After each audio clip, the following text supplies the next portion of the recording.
लोकतंत्र हमारी विरासत में रहा है, लोकतंत्र हमारी कार्य प्रणाली में रहा है। इसीलिए मैं राजस्थान के विधानसभा के अंदर भी ये अपेक्षा करता हूं कि गतिरोध होता है, मत विचारों का मत भिन्नता भी होती है, लेकिन कोशिश करना चाहिए कि हम गतिरोध को कैसे समाप्त कर सकते हैं, हमारी भाषा कैसी होनी चाहिए, हमारा विचार कैसे होना चाहिए, हमारा भाषा विचार हमारी अभिव्यक्ति कैसी होनी चाहिए। हमें जनता ने 8 करोड़ जनता ने चुनकर भेजा है अपनी भावनाओं की अभिव्यक्ति करने के लिए, अपनी आकांक्षाओं की, अपनी कठिनाइयों की, अपनी चुनौतियों को समाधान करने के लिए। राजस्थान विधानसभा का इतिहास भी बहुत गौरवशाली इतिहास रहा है।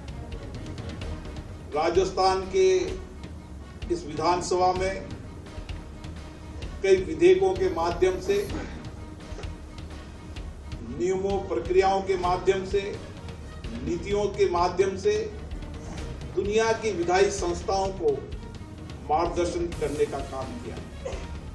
एक समावेशी विकास हो, समावेशी विकास के साथ जनभागीदारी हो, और जनभागीदारी के अंदर लोगों के विचार आए, विचारों की भिन्नता भी है, अपने अपने राजनीतिक विचारधारा भी होती है, लेकिन संसद हो, चाहे विधानसभा हो, चाहे पंचायत हो, नगर पालिका हो, इन सब लोकतांत्रिक संस्थाओं में प्रयास करना चाहिए कि हम चर्चा करें, संवाद करें, विचारों का मंथन करें।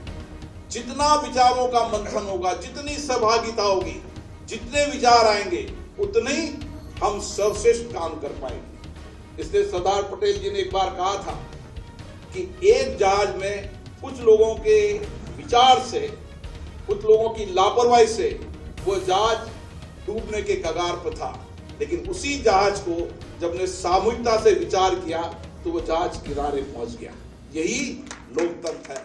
राजस्थान का इतिहास मतलब महिलाओं के लिए गौरवशाली इतिहास रहा है। दिया था खुद नहीं, आप देखो बिरला जी को जूम है सर, उनकी शौर्य, वीरता, भक्ति, शक्ति का इतिहास रहा है। मैंने खुद नहीं दिया था वो वाइड सोर्स। यहाँ पर अलग अलग क्षेत्रों में काम करने वाली महिलाओं ने प्रेरणादायक काम किए हैं, जिससे समाज के सामाजिक आर्थिक जीवन में बड़ा परिवर्तन आया है। इसी तरीके से राज्य की विधानसभाओं के अंदर भी यहाँ की महिला विधायक, अध्यक्ष, मुख्यमंत्री के रूप में सशक्त नेतृत्व दिया है, जिससे राजस्थान में एक आधारभूत ढांचे विकास के साथ एक नया परिवर्तन हुआ है। मैं सभी को इस मौके पर शुभकामनाएं देता हूं, बधाई देता हूं। मैं सबसे पहले राजस्थान के माननीय अध्यक्ष जी को धन्यवाद देता हूं, जिन्होंने 1 वर्ष के कार्यकाल के अंदर राज्य की विधानसभा की गरिमा, मर्यादा, प्रतिष्ठा बढ़ाने का काम किया। कई नए इनोवेशन किए, जिससे लोकतंत्र सशक्त हुआ, मजबूत हुआ और एक नई दिशा मिली है। आज इसी कॉन्स्टिट्यूशन क्लब का शुभारंभ हो रहा है। ये कॉन्स्टिट्यूशन क्लब आम क्लब की तरह नहीं है।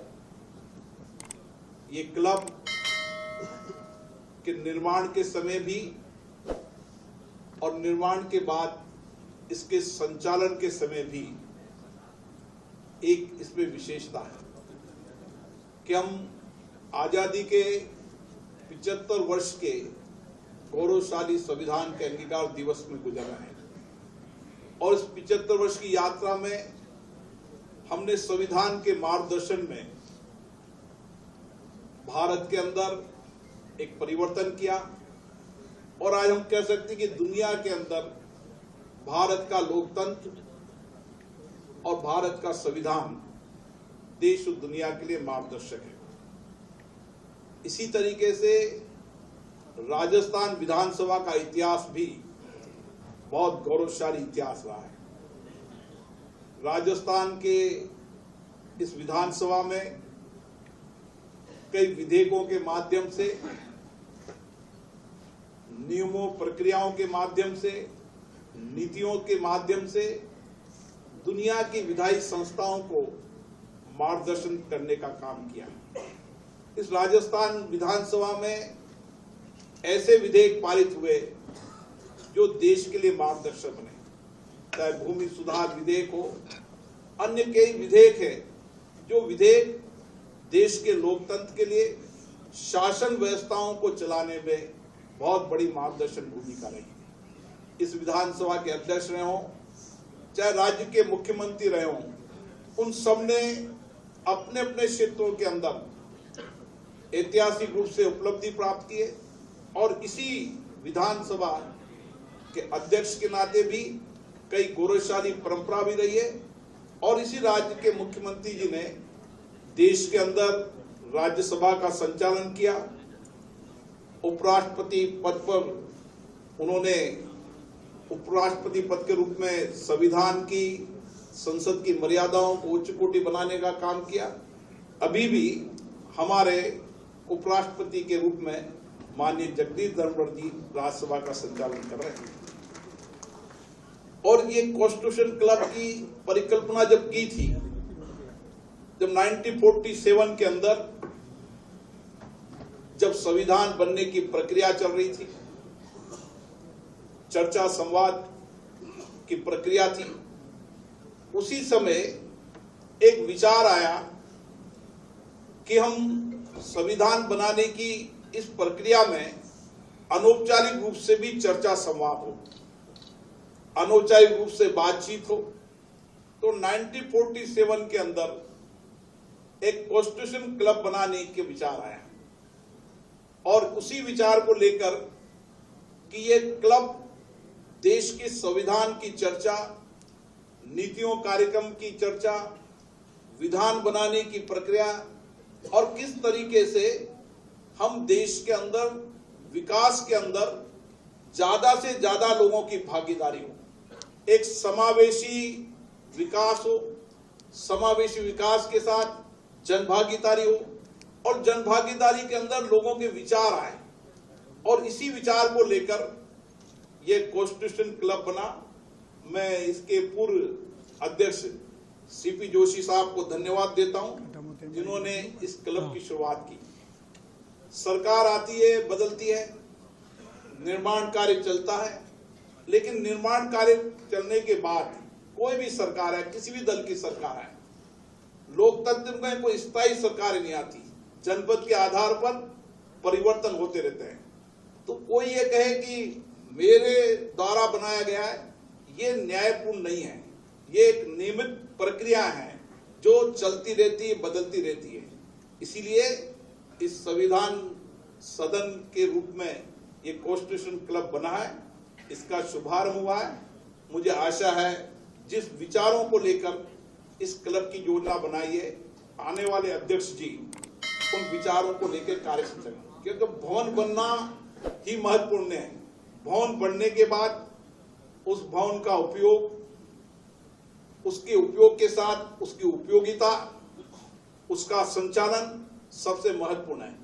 और मेरा विश्वास है कि इस भवन का उपयोग व्यापक रूप से चर्चा जनसंवाद के लिए होना चाहिए, जहां पर संविधान के मूल्यों की चर्चा हो, जहां पर राजस्थान के विकास में जनभागीदारी निभा सके, समाज के हर वर्ग क्षेत्र के लोग यहां पर बैठे चर्चा करें और जिन्होंने विधायी कानून बनाने के साथ इन विधायी संस्थाओं में जिनका योगदान रहा है, जिन्होंने अपने अपने जीवन के महत्वपूर्ण दिन इस विधानसभा में दिए, उनके अनुभव का लाभ भी मिलना चाहिए।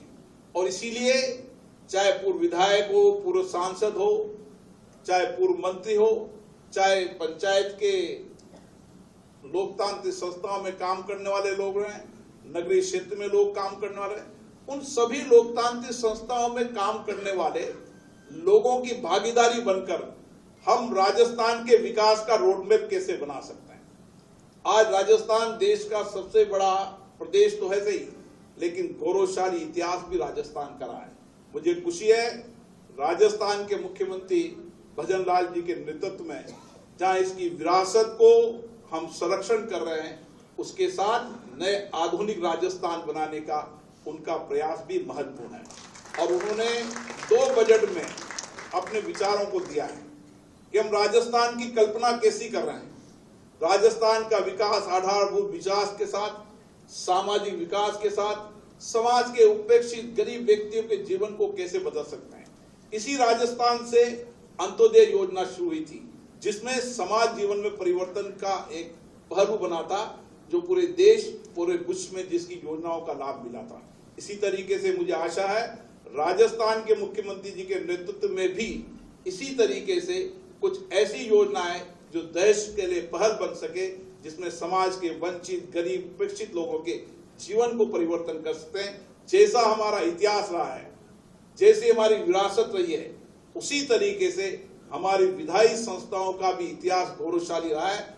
मुझे भी इस विधानसभा का सदस्य होने का मौका मिला है और मुझे खुशी है कि इस विधानसभा के सदस्य के नाते जो मुझे अनुभव मिले, जो मुझे यहाँ से प्रेरणा मिली, जो मुझे यहाँ से सीख मिली, मैंने कोशिश की कि देश की लोकतांत्रिक संस्थाओं के अंदर इस तरीके से प्रपाटित परंपराओं को शुरू करें, जिससे लोकतांत्रिक संस्थाओं में चर्चा, संवाद का माहौल बने।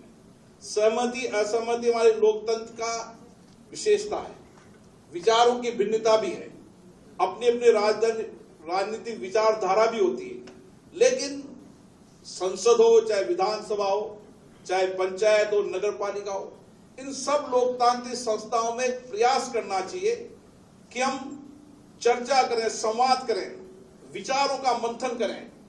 जितना विचारों का मंथन होगा, जितनी सहभागिता होगी, जितने विचार आएंगे, उतने ही हम सर्वश्रेष्ठ काम कर पाएंगे। इसलिए सरदार पटेल जी ने एक बार कहा था कि एक जहाज में कुछ लोगों के विचार से, कुछ लोगों की लापरवाही से वो जहाज डूबने के कगार पर था, लेकिन उसी जहाज को जब ने सामूहिकता से विचार किया तो वो जहाज किनारे पहुंच गया।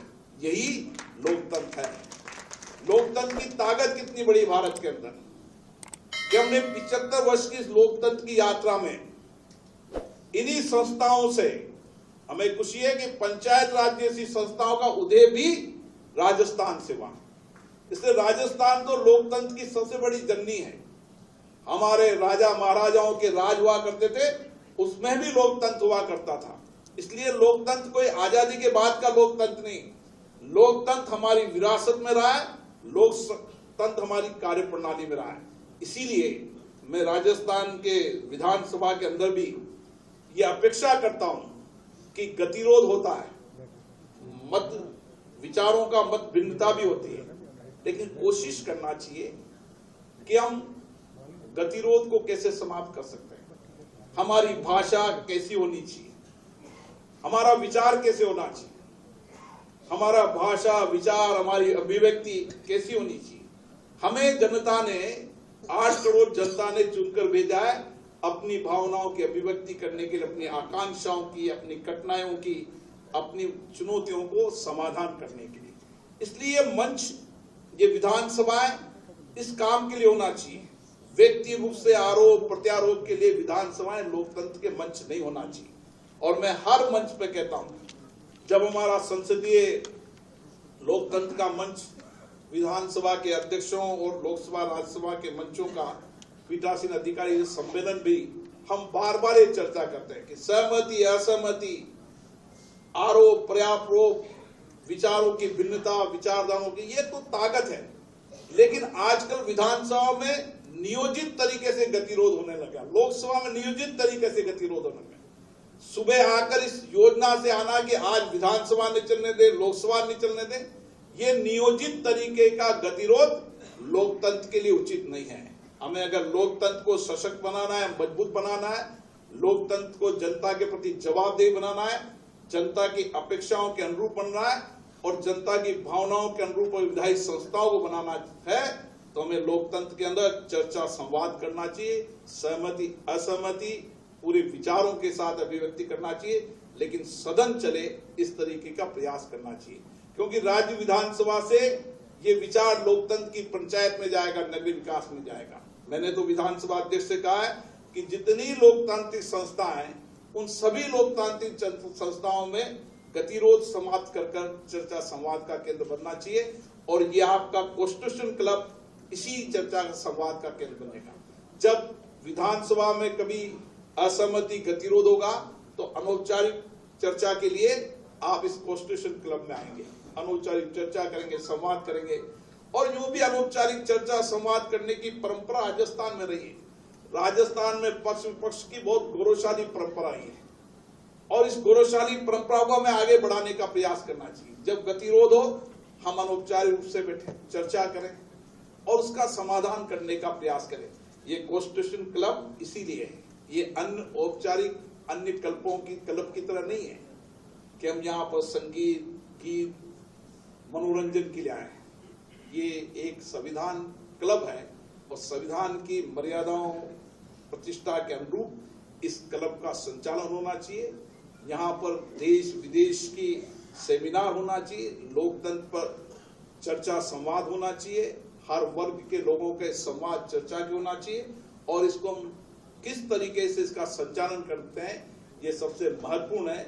मुझे आशा है कि माननीय विधानसभा अध्यक्ष जी के नेतृत्व में ये क्लब इसी सार्थक चर्चा संवाद का केंद्र बनेगा और हम अधिकतम जनभागीदारी, लोगों के अधिकतम विचारों का समाहित करते हुए ये कल्प एक प्रेरणा का स्थल बने, ताकि देश के अंदर हम ये कह सके कि राजस्थान में लोकतंत्र में अनौपचारिक चर्चा संवाद से लोगों की और भागीदारी बनाकर हमने लोकतांत्रिक प्रक्रिया से राज्य के विकास में महत्वपूर्ण योगदान दिया है। आप सबको बहुत बहुत धन्यवाद।